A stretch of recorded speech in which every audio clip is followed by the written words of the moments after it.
At this point, I've said so long to Cambodia, and I'm ready to explore Luang Prabang, a town in Laos of around 48,000 with natural beauty and an important position right on the banks of the Mekong River. A mix-up on the date of my arrival meant my driver did not show up at the airport, so I took a $15 taxi ride to my hotel, the Merry Riverside. The room was simple, yet well appointed with rich wood accents, but it wasn't until morning, when I had breakfast on the terrace, that I saw its claim to fame. A glorious, unimpeded view of the Mekong River, which is the lifeblood of 6 Southeast Asian countries, including Laos, was spectacular.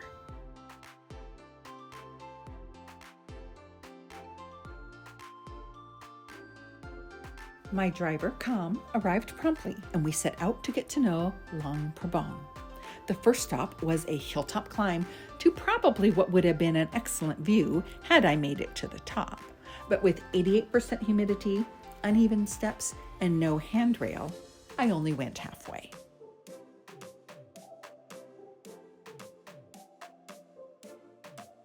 Across the street was the National Museum, with beautifully manicured grounds and lots of tourists, about 90% of whom were from China. One such group cornered me to take photos, and it was a 15-minute nod fest as each one came up individually. We all had a good time nodding and bowing, but that also meant I didn't have time to go into the actual museum. It was memorable all the same.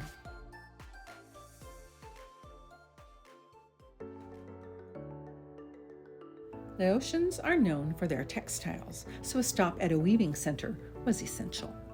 While there were commonalities with the one I visited in Cambodia, like the spinning, the wooden looms, and the natural dyes, they do have traditional motifs, which make the silks and cottons all their own.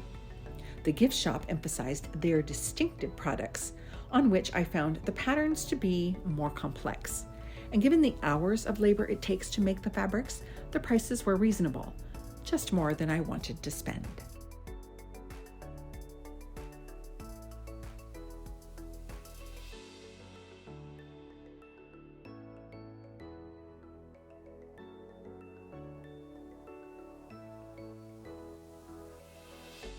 Back in the downtown, there were a few nice shops, many of which were for souvenirs, until I walked into Caruso Creations.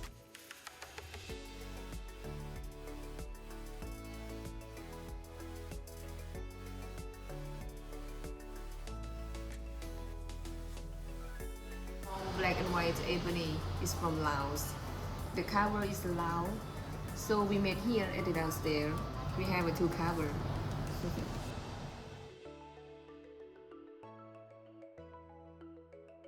Specializing in ebony wood, which is native to Laos, Myanmar, and Burma, I fell in love with what they call black and white ebony, and was even able to see it being carved in the downstairs workshop.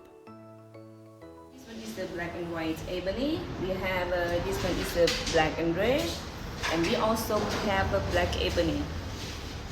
All the wood is from Laos.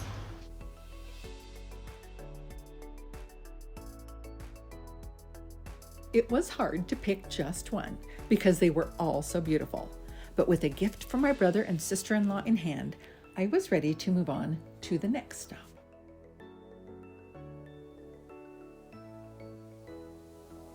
As allies of North Vietnam, Laos was heavily bombed from 1964 to 1973, and about 30% of the bombs did not explode. Called UXOs, or unexploded ordnances, the government is working hard to clear the land, mostly rural farms out in the country, to prevent accidental explosions. Although significant progress has been made, there is more work to do, and the UXO Visitor Center highlights both the survivor stories and their ongoing efforts.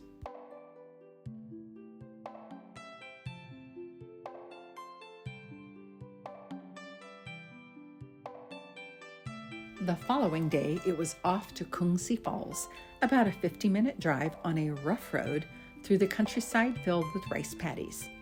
After procuring a ticket for less than $3, I boarded a tram and rode up to the drop-off point, where there were vendors and food options before starting up the winding trail.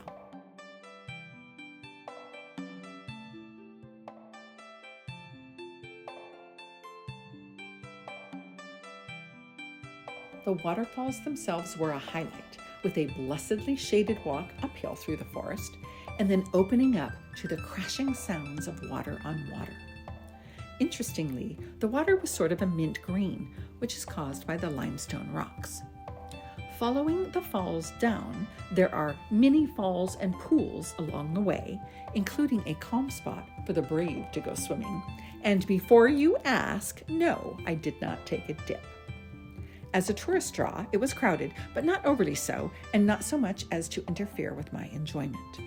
Certainly, the drive was lovely and afforded opportunities to stop along the way back.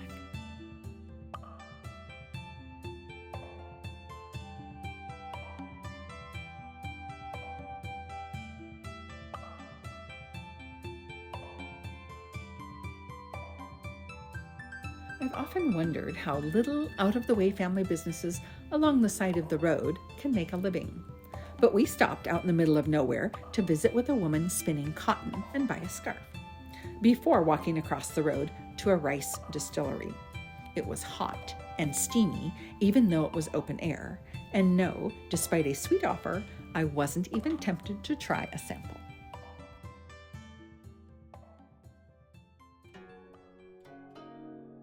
Onward, there was a small elephant sanctuary where guests are encouraged to feed the residents, who are quite friendly. I had to have eyes in the back of my head to keep from being nuzzled.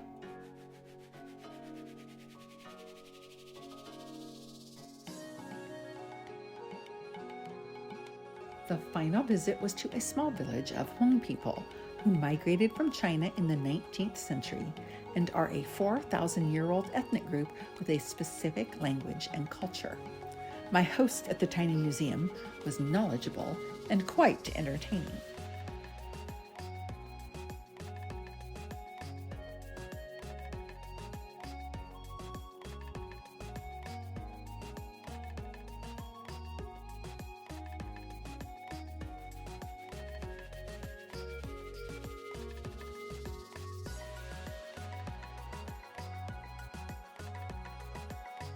I had a really wonderful time in the Hmong village and wish I could have bought something from every family who depend on passers-by for their living.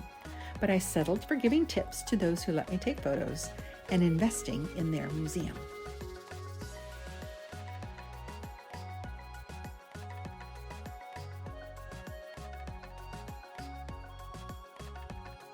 And just like that, it was time to leave Luang Prabang.